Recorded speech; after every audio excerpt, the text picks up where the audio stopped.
BLO পদে শিক্ষকদের অনীহা, কড়া কমিশন। স্কুল শিক্ষা সচিবকে ফের চিঠি সিইও আধিকারিকের।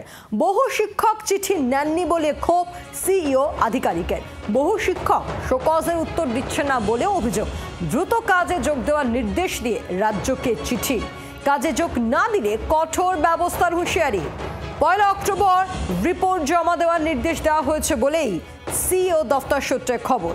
অর্কদীপ্ত মুখোপাধ্যায় রয়েছেন টেলিফোনে প্রতিনিধি। অর্কদীপ্ত, একেবারে কড়া কমিশন।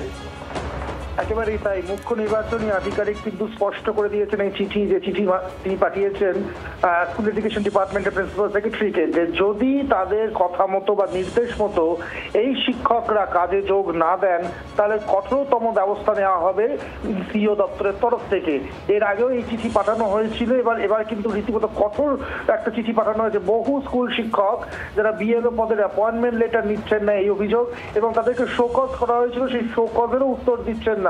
কেন তারা এইটা করতে পারছেন এবং কেন স্কুল এডুকেশন ডিপার্টমেন্ট ব্যবস্থা নিচ্ছে না, দ্রুত যেন তারা কাজে যোগ দেয়, এই সমস্ত ব্যবস্থা নিয়ে 1 তারিখের মধ্যে 1 অক্টোবরের মধ্যে সিইও দপ্তরকে রিপোর্ট পাঠাতে বলা হয়েছে এই চিঠির মাধ্যমে।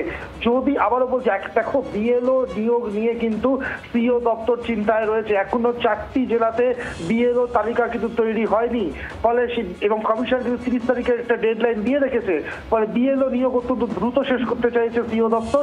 তার মধ্যেই যখন শিক্ষকরা অনীহা দেখাচ্ছেন, তখন কড়া অবস্থান নিতে চলেছে রাজ্যের মুখ্য নির্বাচনী আধিকারিকের দপ্তর।